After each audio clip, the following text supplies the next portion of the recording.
Hey kids, this is Ivan. How you doing? Today I want to compare three of my favorite bass preamplifiers of all time. I've got the Demeter 201, I've got the Alembic F-1X, and I've got the Arkham Zephyr, which is the rack mount version of their very popular Oracle preamp. And so even though I did some comparisons of these in the past, I compared the Oracle and the Caveman. I sold both of those floor units. I really wish I hadn't sold the Caveman Compact because it's a wonderful unit, but I just needed the money at the time. And I also did a video comparing these actual preamps, this Alembic F-1X and this Demeter 201, but the volume was really low because I was just learning how to use this Focusrite interface, so it wasn't that awesome. So I wanted to try and do this again. So anyhow, let's start with everything set flat. And let's see, we're going to do the Alembic first.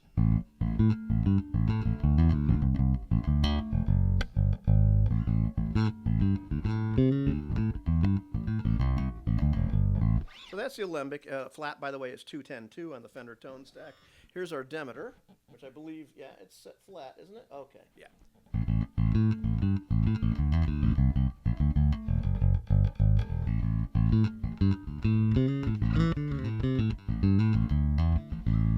Okay, that's our Demeter, and let's go to the Arkham.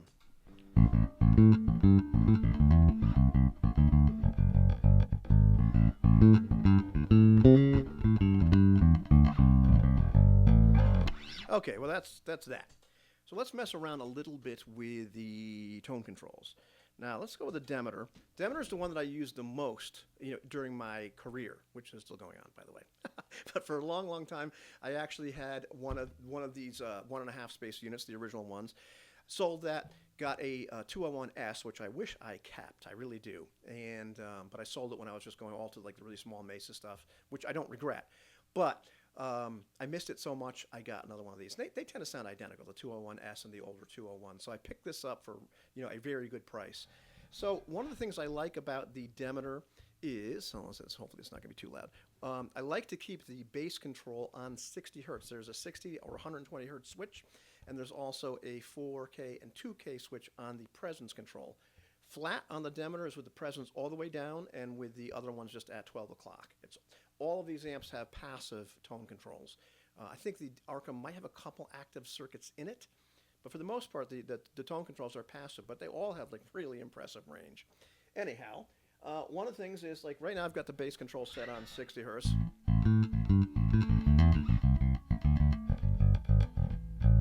But if I set it to 120 hertz,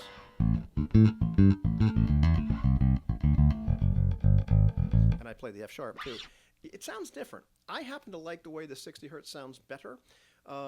Just personal preference. The HBP1 actually has it hardwired at 120. And man, if that thing had it hardwired at 60, I would have bought one.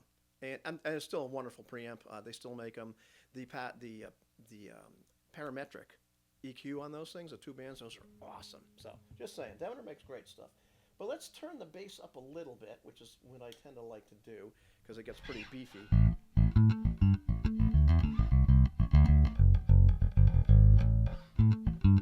And let's see if I switch it now.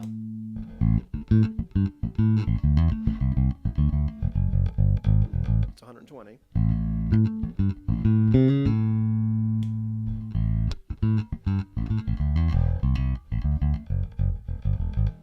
I like the booty of the 60, and it gets a little less muddy. Let me just see if I can adjust this mic stand. I think it might be drifting. So I prefer the 60 hertz. Your mileage may vary. Clearly, James Denver might probably like the 120 better.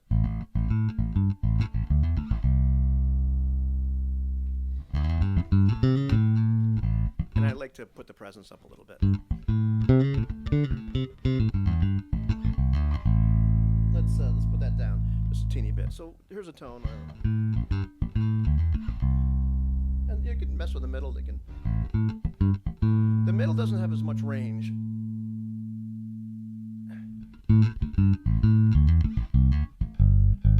As the treble and the bass controls do. I might have started to clip this actually. But despite that, I mean, honestly, you goose the bass and the treble a little bit, and you got a great slap tone. I've used a Demeter on like a gazillion gigs, and I never thought to myself, gosh, I wish I had more tone control. I know some people have complained about that. I'm not one of them. But let's switch over to the Alembic. which is an interesting beast. Now it doesn't sound as exciting, does it? But, you know, the thing is, flat is 210-2. It's the Fender tone control, which is either loved or hated. It's hated because it's not as intuitive, but it's a passive interactive control. It's the old Tom Walker RCA circuit, and it has tons of range. I remember there's a great video, which I may link, if I can remember, that where the guy said a very good starting point. He's got graphs of what everything looks like is 444.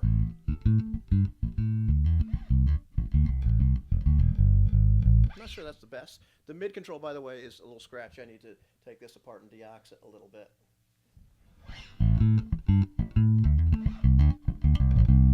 There, I got the mid back up to about 7 or so.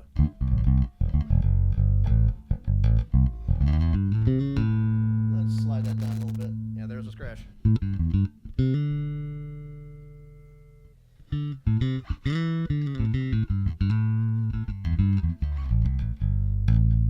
And the bright switch is pretty awesome because it just shunts some highs around the tone or the volume control entirely. Actually, I've never tried this. Let me see if this actually works. Sorry. I guess we don't get any. Never mind. I thought I might be able to get some highs out of that, even with all the tone controls all the way down. But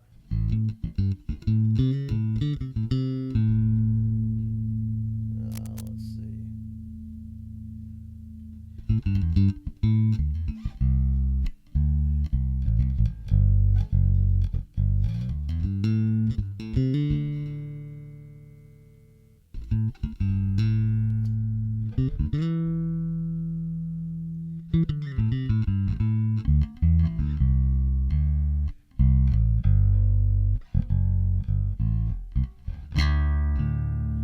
Okay, all of a sudden we're getting the felt lesh stuff. But, you know, the Alembic is just this goopy, you know, it just makes things sound good. You know, I love it. Where are we with the Demeter right now?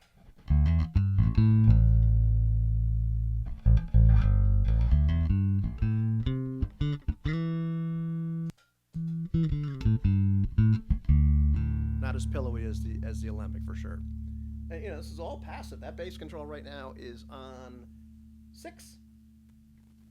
I think 686 is actually a pretty good tone setting as well, if I recall.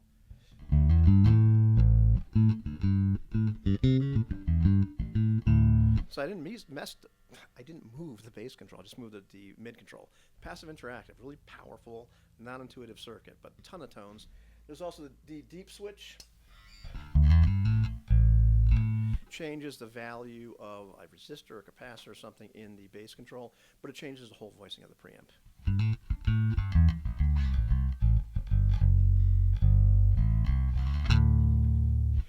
You know, generally, all the years I had these things, because I had these things 20 some odd years ago too, different units, and I like the Alembic a lot more at home, and the Demeter kind of cut through a little better at gigs, but it depends. I was playing loud rock gigs, but man, you play some Grateful Dead in that thing, and it's, yeah. Anyhow, let's go to the Arkham. The Arkham is the James tone circuit. Whoa, wait a minute. Didn't cut off the Alembic. That's better.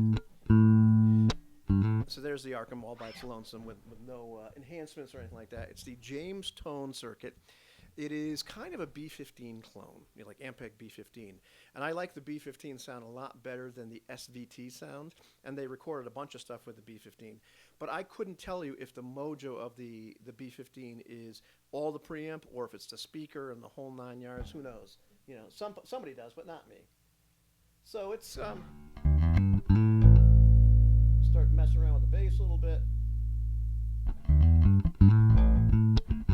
Doesn't have a mid-range control, it has a range control, and it's kind of like where do the bass and treble controls actually operate, like where's the notch.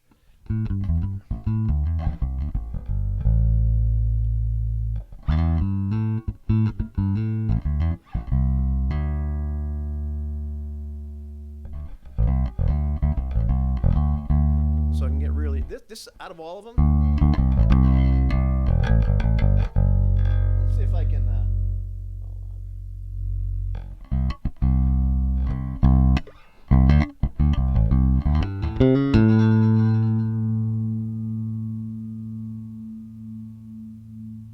on.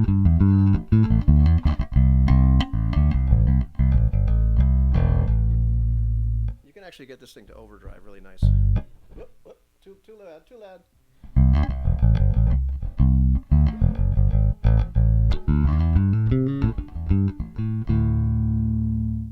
All right, well, we're going to cut that out then. This one has, yeah,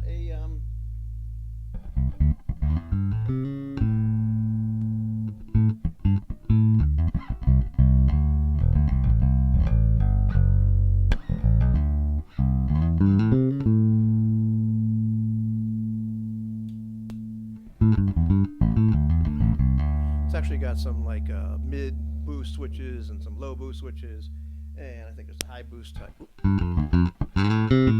That's a high boost right there.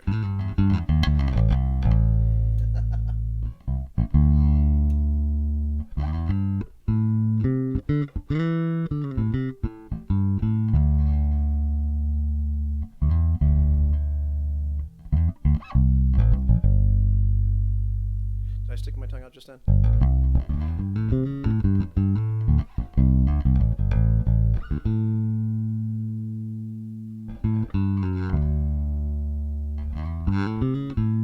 It's a very, very aggressive preamp.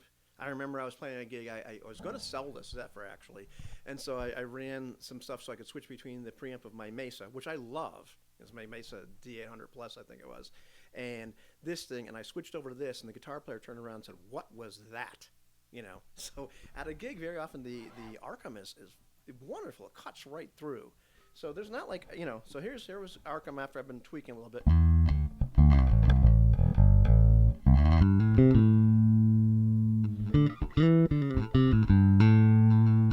We got our Demeter.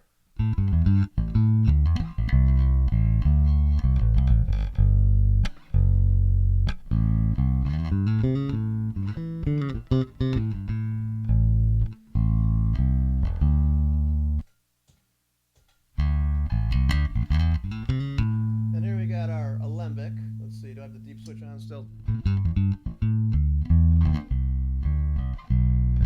Actually a little tubby.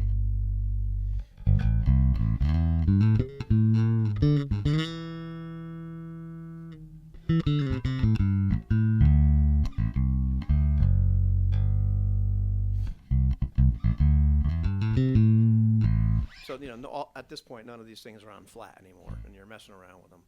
And I'm not even like really even showing you half of the tonal range that these things have, especially, well, let's say, especially the Alembic. You can mess around with that all day. The Arkham is, you know, you can mess around and you can find some really great tones in there. It takes a little bit, just like the Alembic takes a bit, to mess around with the interactive, especially like where the range control is. You put it back here. And it kind of cuts through a little more, and then it gets a little beefier here. And of course it's pronounced depending on like how much you boost or cut the other controls. And then the Demeter, you know, the Demeter sounds like the Demeter. You can make it beefier, you can make it brighter. You know, the Arkham definitely does not have the girth that the other two preamps have. I mean,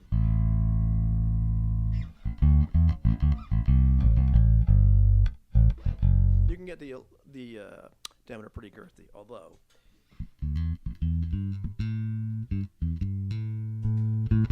sorry, that was both of them together, some phase cancellation.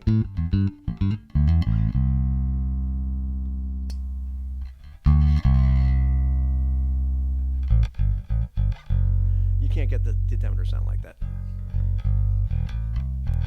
So the Alembic definitely, you know, wins the like big boom, booty pillow, stuff like that. I mean, there's a reason that the Alembic and the Demeter were kind of like the favorites in the bass player preamp shootout like 20 some odd years ago. It's like they're awesome, and the Arkham is awesome as well. You know, that's a very, very useful preamp on gigs. So there's kind of like, you know, I could go on and on all day, and already this is a very long video. But these are all wonderful preamps. This gives you an idea of what they are capable of. Deep switch, just lose that, and all of a sudden different.